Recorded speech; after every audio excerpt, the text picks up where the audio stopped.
अवतार है विष्णु का, घोड़े वाला। पता है आपको विष्णु जी का एक घोड़े का अवतार भी था? नहीं। नहीं पता ना? घोड़े का अवतार भी विष्णु ने एक बार लिया था। वो थोड़ी देर के लिए लिया था। पता है क्या हुआ था? ब्रह्मा से वेद नहीं। छीन ली थी असुरों ने। वेद नहीं, वेद किताब। ब्रह्मा जी ट्यूशन से अच्छा। वापस आ रहे थे, असुर उनका बैग छीन के भाग गए वेदों का। वो रोते रोते विष्णु जी के पास आए। विष्णु ने कहा क्या हुआ है? और उन्होंने कहा अच्छा मैं भगवान हूं, भगवान से ही किताबें छीन कर भाग गए, अब मैं पढ़ाई कैसे करूंगा? टीचर ने होमवर्क दिया था, बुरा मत मानिएगा दीदी। जी अच्छा, जी। उन्होंने कहा होमवर्क दिया था पूरा कैसे करूंगा? विष्णु साहब घोड़ा बनकर समुद्रों के अंदर डुबकी लगाई, वेद वापस लेके आए।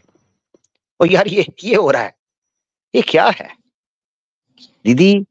एक ईश्वर का जो आपको प्रमाण है वो तमाम धर्मों के अंदर मिलता है, स्पष्ट रूप से आपको नजर आता है, बिल्कुल क्रिस्टल क्लियर, साफ।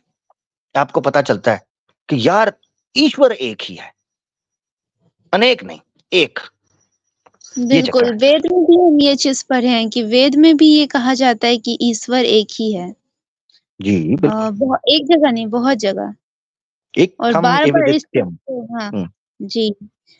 बार-बार इस चीज़ को जो है पॉइंट किया जाता है कि ईश्वर एक ही है, किसी भी प्राकृतिक चीज़ की पूजा नहीं करो और जो प्राकृतिक चीज़ों की पूजा करता है वो घोर नर्क में जाता है, ये सारा चीज़ है। जी ये हम बिल्कुल। पढ़े हैं। जी। बिल्कुल बिल्कुल।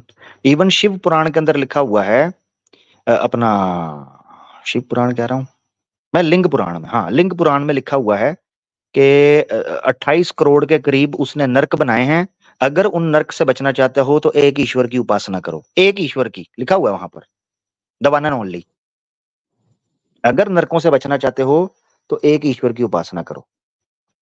सवाल ये है कि क्यों हुआ? आपने दीदी कभी सोचा है कि ये क्यों हुआ? इस पर आपने सोचना है, बहुत जरूरी है कि अगर वेद स्पष्ट तरीके से एक ईश्वर की बात कर रहे हैं, बाइबल कर रही है, तो ये कैसे हुआ कि ये एक से अनेक हुए, देवी देवताओं के पीछे चल पड़े? पता है कैसे हुआ? पाखंड। पाखंड। हुँ। लोगों को ये लगना शुरू हुआ, मैं अब आपको बताता हूं क्या हुआ। आप सोचिएगा, इसे कहते हैं ह्यूमन साइकोलॉजी, जो आप रीड कर सकती हो बड़े आसानी से। क्या हुआ? पाखंड का आरंभ पाखंड नहीं होता, पाखंड का आरंभ होता है भावनाओं से, और भावनाएं जन्म लेती हैं आस्था से। दीदी बड़ी गंभीरता से इस बात को सुनिएगा जो मैं रखने लगा हूं, अगर आप समझना चाहती हैं कि हुआ क्या। जी। पाखंड शुरू होता है भावनाओं से, यानी जितने आप प्रभावित और भावनाएं आपके अंदर उमड़ेंगी, उतना ही आपके साथ पाखंड करना आसान होता जाएगा। सो रिवर्स, समझ रहे हैं आपने? तो पाखंड जन्म लेता है भावनाओं से, भावनाएं जन्म लेती हैं आस्था से। अब हुआ क्या? एक ईश्वर के प्रति प्राचीन काल में जो सनातनी लोग थे वो एक ईश्वर के प्रति आस्था रखा करते थे, जो कि सिद्ध भी था वेदों से, और बड़े धर्मात्मा हुआ करते थे। किसी किस्म के ये ड्रामेबाजी नहीं होती थी वहां पर, पाखंड नहीं होता था। अब हुआ क्या?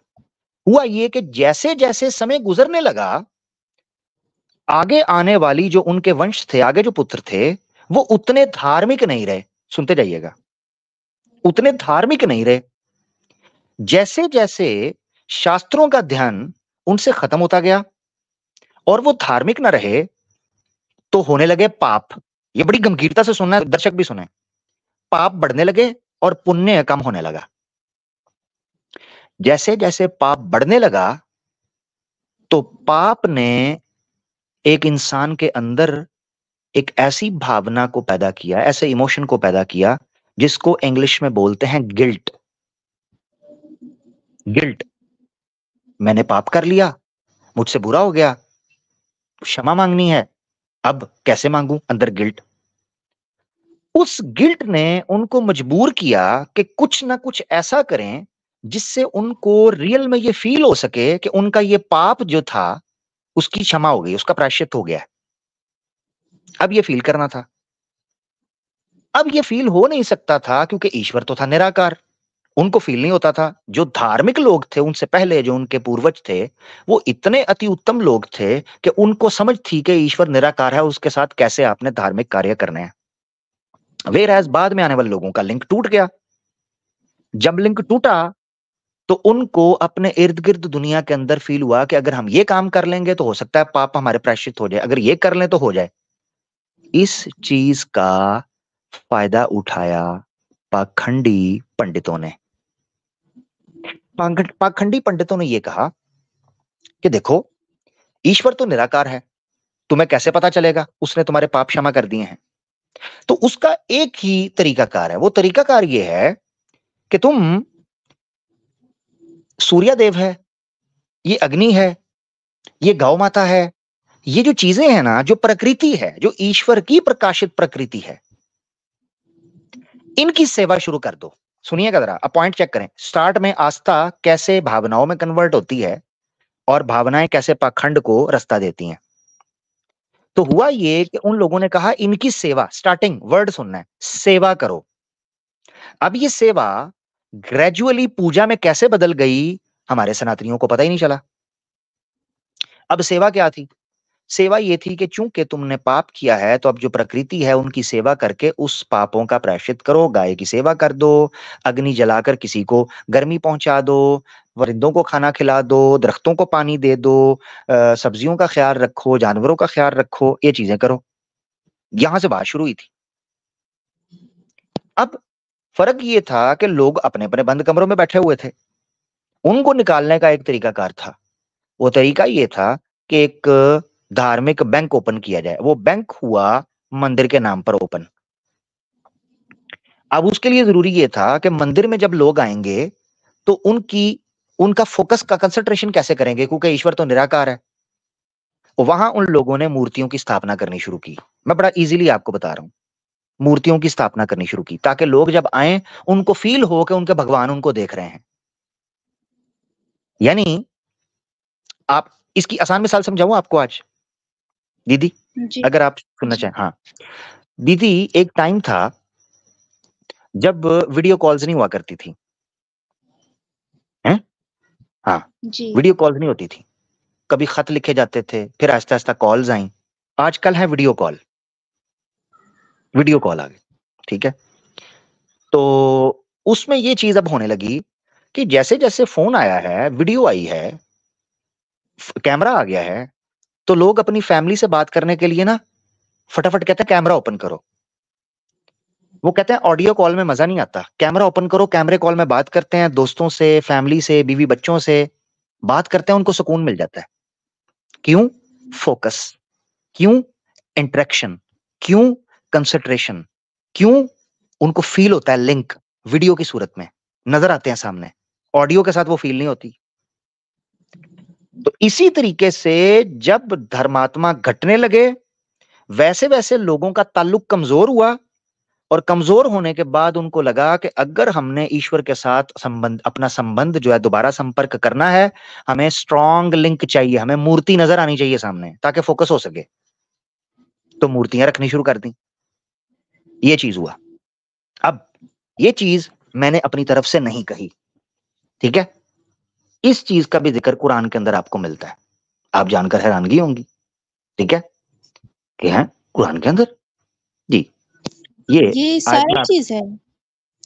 नहीं, इशारा मिलेगा, ऑब्वियसली इशारा मिलेगा, जी, जी, जी, ऑब्वियसली आपको मिलेगा। मैं आपको बता देता हूँ। ये किधर गया, किधर गया, किधर गया?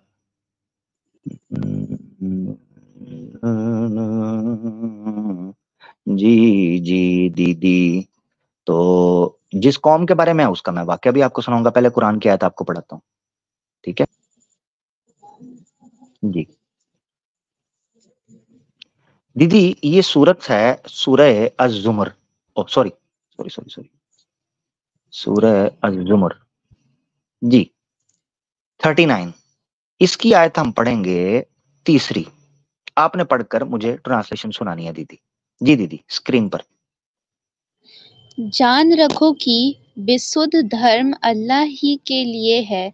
रहे वे लोग जिन्होंने उससे हटकर दूसरे समर्थक और संरक्षक बना रखे हैं, कहते हैं हम तो उनकी बंदगी इसलिए करते हैं कि वे हमें अल्लाह का सामीय प्राप्त करा दे। निश्चय ही अल्लाह उनके बीच उस बात का फैसला कर देगा जिसमें वे विभेद कर रहे हैं। अल्लाह उसे मार्ग नहीं दिखाता जो झूठा और बड़ा अकृतज्ञ हो। इसमें पता क्या बताया गया दीदी?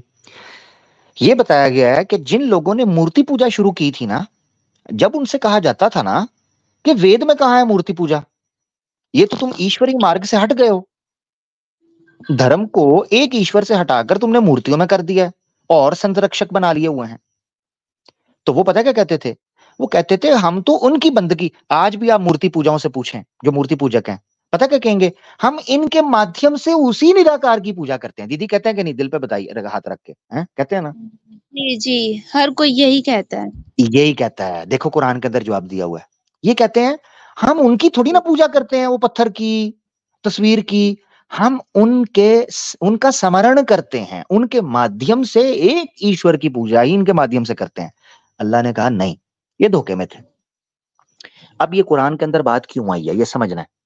कुरान के अंदर 5 ऐसे लोग थे जो के बड़े महर्षि थे, बड़े ज्ञानी थे, बड़े विद्वान थे, बड़े शास्त्रों के वेत्ता थे। उन लोगों के मरने के बाद, मृत्यु के बाद उनके जो आगे शिष्य थे ना, स्टूडेंट्स थे, उनकी आगे वंश चले, तो उन्होंने उनकी मूर्तियां बना ली और उनकी मूर्तियां बनाकर वो पूजने लगे। उस पर यह सवाल हुआ है। और उन 5 बड़े-बड़े ऋषियों का नाम था वद, सवा, यगूस, याऊक, नसर। ये 5 लोग थे कौमे नूह के अंदर, ये जो बड़े-बड़े महाज्ञानी, महर्षि, महाविद्वान ये लोग थे। तो उनकी लोगों ने पूजा शुरू कर दी। तो जब उनसे आकर कहा कि तुम क्यों इनकी पूजा कर रहे हो भाई, ये तो एक ईश्वर की करो, कहने लगे ना ना ना ना ना ना, ये देख, हम तो उनकी बंदगी इसलिए करते हैं कि वो हमें अल्लाह के समीप्या प्राप्त करा दें। समीप्या का मतलब होता है उसका साथ, कुर्बत। किसी के समीप, समीप बोलते हैं किसी के करीब हो जाना, ठीक है ना, किसी के करीब होना। तो अल्लाह के सामीप्या प्राप्त करा दें, अल्लाह की करीबी हमें प्राप्त करवा दें, ये कहा करते थे। आज मूर्ति पूजक ये करता है दीदी। ये है वो सारा मसला जिससे आपको समझना है। अब वापस पलटना होगा दीदी एक ईश्वर की तरफ, मूर्ति पूजा से अपनी जान छुड़वानी होगी, मंदिरों को मूर्तियों से पाक करना होगा, एक ईश्वर की पूजा की स्थापना करनी होगी, एक निराकार की पूजा की और प्रार्थना को और उसकी स्तुति को स्थापना करनी होगी। तब जाकर हम कह पाएंगे ये है सनातन वैदिक धर्म। अदरवाइज तब तक ये पाखंड है, ये मूर्खता है, ये धोखा है, छल है, कपट है, ये व्यापार है, ये बिजनेस है और कुछ भी नहीं है दीदी। सॉरी जी। जी, और वैसे भी मतलब कोई भी अगर किताब खुद से लिखता है, तो उसमें जो है उस राइटर का जो है खुद का नज़रिया उसमें दिखता है, झलक के दिखता है। जैसे कि मनुस्मृति में देख लीजिए या फिर जितने भी किताब हैं, वो सब में। लेकिन कुरान में ऐसा नहीं है, मतलब कुरान में जो है सबके पर्सपेक्टिव बात होता है, मतलब किसी के लिए ज़्यादा नहीं, किसी के लिए कम नहीं, सबके लिए इक्वली वैल्यू और इक्वली हर चीज़ जजमेंट जो है वो चीज़ कुरान में मौजूद होता है। लेकिन अगर मैन मेड जितना भी देखें उसमें कहीं न कहीं जो है इंसान अगर लिख रहा है तो वो उसका अपना जो है नज़रिया जो है उसमें झलक ही जाता है। तो ये चीज़ हम देखे बिल्कुल हैं ऐसे, इसमें। बिल्कुल ऐसे ही है दीदी, बिल्कुल ऐसे ही है। ठीक हो गया दीदी, आगे बढ़ेंगे। बहुत शुक्रिया, बड़ी अच्छी आपके साथ बात रही। और आपके साथ बात हमेशा इसलिए लंबी चलती है कि हम इंसान है और हम सीखना चाहते हैं, ठीक है ना, तो हम सीखें एक दूसरे से जरूर। और मैं आशा करता हूँ इंशाल्लाह आप सीखती रहें और पढ़ें, ठीक है। अपना ख्याल रखिएगा दीदी, और कुछ कहना चाहती हैं तो बोल जी। लें जरूर। और आपके प्रश्न का उत्तर अभी तक नहीं आया बाय द वे दीदी, नहीं आया। अच्छा, वो जो हम प्रश्न पूछे थे राम पे, कि वो कैसे जी जी जी पूजने योग्य है? जी जी जी अच्छा, जी, अच्छा। दोबारा एक बार दीदी, मैं चाहता हूँ एक बार दोबारा पूछ लें, हो सकता है किसी ने ना सुना हो तो दोबारा पूछ लें जरा। जी, उस समय भी मतलब कि हम पूरा एकदम रेफ़रेंस के साथ हर चीज़ बताए थे कि वाल्मीकि रामायण में किस तरह से क्या-क्या चीज़ बातें हैं, किस तरह से जो है सीता का अपमान हो रहा है, किस तरह से राम जो है अपनी राजनीति, कूटनीति के हिसाब से जो है सिर्फ़ सत्ता हासिल करना चाहता है, अपने बाप को बुरा-भला बोलता है और जो है अपनी माँ को बुरा-भला बोलता है। उसका जो भाई लक्ष्मण है, वो भी जो है बोलता है कि कौन ऐसा है संसार में जो आपको जो है सत्ता में बैठने से रोक देगा। चलिए हम आपको सत्ता दिला देंगे और पूरी दुनिया से हम लड़ जाएँगे तो ये जो है दशरथ या फिर मेरा पिता क्या है, इस तरह से जो है कहा जाता है। तो ये चीज़ देख के हमको लगता है कि किस तरह से अगर राम है और राम एक बार भी उसको कुछ बोलता नहीं है, ना ही उसको जो है डाँटता है इस बात के लिए। बार-बार ये कहा जाता है, लक्ष्मण कहता है कि हम जो है ये अपने आपके पिता को जो है विष दे देंगे मतलब राजा को तो उसकी जो माँ रहती है, राम की माँ, वो कहती है देख लो अगर जो है सही लगे तो वैसा ही करो। लेकिन राम इस पे जो है मतलब लक्ष्मण को डाँटता भी नहीं है, कुछ बोलता भी नहीं है, मतलब कि उसके मन में भी ऐसा ही कुछ था। उसको जो है सिर्फ़ राजपाट और राजनीति से ही लेना-देना था और किसी भी चीज़ से नहीं। और वो जंगल भी गया तो यही सोच कर गया कि हम ज गुस्से में गया वो, अपनी मर्ज़ी से या फिर पिता के कहने पे आज्ञाकारी पुत्र इस तरह से नहीं गया। वो गुस्से में गया कि आप मेरा राजपाट जो है उसी को देना चाहते हैं, ठीक है तो हम चल जाते हैं जंगल। और उसके साथ-साथ उसकी पत्नी और लक्ष्मण जाता है। तो ये गुस्से में जाते हैं और जब आते हैं वहाँ से लौटकर तो राजपाट के लिए ही वो बैठते हैं और अपनी ही पत्नी को जो है गर्भवती पत्नी को जंगल छोड़ देते हैं और लेकिन खुद नहीं जाते हैं। क्यों? क्योंकि जो है समाज में जो है बहुत ज़्यादा बुराइयाँ बताई जा रही थी। सीता जो है रावण के पास रही तो उतने दिन कुछ नहीं हुआ, इस तरह से जो है बात चल रहा था। जिस कारण जो है राम जो है वो सीता का परित्याग कर देता है और उसको जंगल भेज देता है और खुद जो है राजगद्दी पे बैठता है। अगर वो इतना ही पुरुषोत्तम था, पुरुषों में उत्तम था, पूजने योग्य था, भगवान था, तो वो राजपाट सब त्याग देता और चल जाता सीता ही के साथ क्योंकि समाज में ना गलत बताया जा रहा था सीता के बारे में। वो तो सीता के साथ खड़ा हो सकता था ना, वो भी चल हम्म, जाता जंगल हमेशा के लिए। लेकिन वो ऐसा जबरदस्त। नहीं किया, वो अपनी हम्म, पत्नी को भेज दिया लेकिन वो जो है साम्राज्य में ही रहा, राजपाट चला रहा है। उसके बाद जो है फिर अब यहाँ पे लोग कहते हैं कि नहीं राम बहुत पुरुषोत्तम है, राम बहुत पूजने योग्य है। किस तरह से राम पूजने योग्य है भाई? अगर राम पूजने योग्य है तो एक तो पुरुषोत्तम का एक गुण तो बता दो। अगर एक बाप के औलाद हो, अगर नियोग से पैदा नहीं हुए हो, अगर एक बाप है तुम्हारा तो बताओ मेरे सवाल का जवाब दो। एक जो है उसके पुरुषोत्तम में मतलब कोई भी गुण है पुरुषोत्तम का गुण तो बता दो, पूजने योग्य है तो वाह, बताओ। जबरदस्त दीदी, दीदी जबरदस्त, जबरदस्त दीदी, इसके ऊपर जबरदस्त दीदी, स्क्रीन पर जबरदस्त। ये हुआ ना सवाल, क्या बात है, क्या बात है, जबरदस्त। जिंदाबाद, जिंदाबाद, माशाल्लाह। बेहतरीन दीदी। मैं कोशिश करूंगा कि गाहे बगाहे हम आपसे जरूर सीखें क्योंकि आप सनातन धर्म के जो शास्त्र हैं उनका अध्ययन कर रही हैं, उनको पढ़ रही हैं। ठीक है दीदी, आगे बढ़ेंगे। सही है, अपना ख्याल रखिएगा। जी, जी, जी, बहुत शुक्रिया, शुक्रिया। बहुत धन्यवाद, धन्यवाद, धन्यवाद, बहुत शुक्रिया। सनातनी दीदी दोस्तों हमारे साथ थी, बड़ी जबरदस्त चर्चा चली इनके साथ, बड़ी जबरदस्त बात चली और बहुत मजा आया, बड़ी चीजें सीखने को हमें मिली। हमारे साथ राज सैनी भाई हमारे साथ हैं, बड़े प्यारे भाई हैं राज सैनी भाई। कैसे हैं राज सैनी भाई? स्वागत है आपका। राज सैनी, आपका माइक म्यूट है भैया। हेलो। जी जी जी, राज भाई स्वागत है कैसे आपका, हैं? कैसे हैं? मैं ठीक हूँ, आप कैसे हैं? जी जी जी, एक नंबर, अल्लाह का शुक्र, बेहतरीन फिटफाट। जी राज भैया, क्या कहिएगा? आज क्वेश्चन आंसर सेशन है, को बात रखना चाहें, पूछना चाहें? हाँ, नहीं मैं अभी जैसे कि अभी बता रहे थे दीदी को कि जो सनातन धर्म है उसमें भी मतलब वन गॉड का कॉन्सेप्ट है। जी जी। तो मतलब ये कहीं लिखा हुआ है क्या पुराण में कि एक गॉड की मतलब आपको पूजा करनी है ऐसा कुछ? कुरान में? नहीं पुराण पुराण हिंदू पुराण।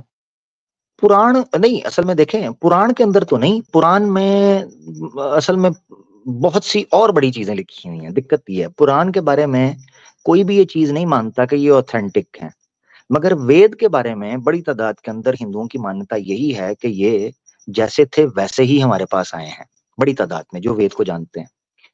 खैर, वेद के बारे में भी अब ये चीजें आ गई हैं कि हमें कोई 100% इसका नहीं है, मैन्युस्क्रिप्ट वगैरह का इशू बन गया है, ये रिसर्च का इशू बना है, मगर बहरहाल वेद में तो ये चीज आपको मिलती है एक ईश्वर की। अब हुआ क्या राज भाई, वेद वेद में आया एक ईश्वर का कि आपने उसकी प्रार्थना और उससे पूजा उपासना करनी है, सारा उससे लिंक हो गया। पुराणाज में आ गए भिन्न भिन्न प्रकार के जनाब देवी देवता और ये सारी चीजें, उनकी भी पूजा की जा रही है और उनके अलग अलग पुराण हैं। शिव पुराण आ गया, वो सारा शिव के ऊपर उनकी स्तुति बयान कर रहा है, उनकी उत्तमता बयान कर रहा है और उनका गौरव दर्शा रहा है शिव जी का। वहां आप चले जाए तो वायु पुराण के अंदर, लिंग पुराण के अंदर, तो मुख्तलिफ चीजें आपको नजर आना शुरू हो जाती हैं, तो डिफरेंस आ जाता है। और इस तरह चीजें चलती हैं। ब्रह्म वैवर्त पुराण के अंदर सारे देवी देवता श्री कृष्ण के आगे झुके हुए दिखाई देते हैं, ठीक है, क्योंकि वैष्णव जो थे वो, उनको लगा कि शिव जो हैं उन पर भारी पड़ रहे हैं, तो उन्होंने विष्णु का एक अवतार श्री कृष्ण को दिखाया, श्री राम को, ताकि शिव मत वालों के ऊपर थोड़ी सी अपना रोब बिठा सकें। इस तरह उनका लिंक दिखाई देता है। अब हुआ क्या, अगर अब ये उसूल लिखा हुआ है, धर्म सूत्र है ऋषि गौतम का, उसका दूसरा अध्याय है, और अगर मैं गलत नहीं हूं तो 11वां 12वां या पूरा दूसरा अध्याय पूरा पढ़ें, यानी स्टार्टिंग के अंदर ही जो सूत्र हैं उसमें ऋषि गौतम लिखते हैं कि एक नियम मौजूद है शास्त्रों के अध्ययन के लिए। माने दो प्रकार के शास्त्र हैं, श्रुतिज और स्मृतिज। तो मान लें अगर सामान्य शास्त्र यानी श्रुति और श्रुति, यानी इधर भी श्रुति है, यानी एक वेद है दूसरी वेद से, अगर विरुद्ध जा रही है तो दोनों पर हम अमल कर सकते हैं, दोनों को धर्म माना जाएगा। मगर यदि स्मृतिज श्रुतिज के विरुद्ध जा रही हैं तो उस समय पर हमें श्रुतिज को ऊपर रखना है और स्मृतिज को नकार देना है, क्योंकि स्मृति समान श्रुति के सामान्य नहीं है। तो मान ले अगर पुराणास को हम स्मृतिज की कैटेगरी में रखें तो वो वेद के विरुद्ध जाएं तो हम उनको नकार सकते हैं वेरी इजीली। ये है बेस मूर्ति पूजा के खंडन की कि वेद से विरुद्ध है। तो जो ये सनातन में जो आर्य समाज वाले हैं, ये भी तो मूर्ति पूजा के खिलाफ ही बोलते हैं ना, कि ये भी जी जी मूर्ति पूजा बिल्कुल। के जी जी बोले तो आप। तो ये जैसे ये तो अब जैसे कि आर्य समाज है, उसका कंसेप्ट है कि मूर्ति पूजा नहीं करनी है, और बिल्कुल। दूसरे साइड में वो है कि जो बोलता है कि मूर्ति पूजा करनी है। तो हम दोनों में से सही किसको मानेंगे? मेरे नजदीक क्योंकि अगर आप क्योंकि सॉरी आप देखिए बोले। अगर हाँ जी। क्योंकि अगर मूर्ति पूजा नहीं करनी है तो फिर तो उसका इस्लाम से लिंक हो गया पूरा, कि इस्लाम में भी मूर्ति पूजा बैन है, कि फिर उसमें भी तो वही होता है ना, वन गॉड का कंसेप्ट आ गया फिर। इसीलिए तो यही फिर वजह राज भाई, यही वजह है कि आर्य समाजियों को एक गाली दी जाती है, आर्य नमाजी, अंध नमाजी बोला जाता है। आर्य समाजियों अच्छा को तो बोला जाता है आर्य नमाजी। अब ये गलत अच्छा, ये बात है। गाली इनके लिए है। ये गाली इनको बोलते हैं ना, ये आर्य नमाजी हैं। आर्य समाजी नहीं बोलते, बोलते हैं आर्य नमाजी। क्यों बोलते हैं? क्योंकि उनको लगता यह है कि स्वामी दयानंद सरस्वती ने जो जो विचार रखे थे वो विचार बहुत करीब थे इस्लाम के, जबकि ऐसा नहीं है। यानी आप ये समझें कि अगर हम सिर्फ एक सरफेस को टच करें ना, कि हम रैंडमली बस पढ़ें ऐसे ही, तो आपको लगता है कि आर्य समाजी भी मोनोथीस्टिक हैं, मूर्ति पूजा का खंडन करते हैं। मगर फिलोसॉफिकली आर्य समाजी भी एक ईश्वर का मानने वाला, यानी एक ईश्वर का जिसको हम बोलते हैं कि एक ईश्वर सनातन है, इसका अकीदा नहीं रखते। उनके नजदीक तीन चीजें हैं जो एटर्नल हैं, ठीक है, तीन चीजें, एक प्रकृति है, जीव है और ईश्वर परमात्मा, ठीक है। परमात्मा, प्रकृति और जीव, या आत्मा कह लें, परमात्मा आत्मा जीव अपना प्रकृति, इसको वो मानते हैं। खैर बार मैं ज्यादा डीप नहीं जाना चाह रहा। वेयर एज आर्य समाजियों की बेसिक यही है कि वो मूर्ति पूजा का खंडन करते हैं। अब आर्य समाजियों ने मूर्ति पूजा का खंडन इसलिए नहीं किया, जो मुझे फील होता है, मैं आपको ऑनेस्टली बताऊं, इसलिए नहीं किया कि वो वेद के विरुद्ध है। गो के स्वामी दयानंद सरस्वती ने जोर सारा यही लगाया सत्यार्थ प्रकाश में कि वेद के विरुद्ध है, इसलिए हम नहीं करते। हाँ, पॉइंट स्ट्रांग है, मगर जो उनका इनर फिलॉसफी है ना, उससे आपको फील होता है कि उन्होंने मूर्ति पूजा का खंडन कुछ पर्सनल गेन्स की वजह से भी किया।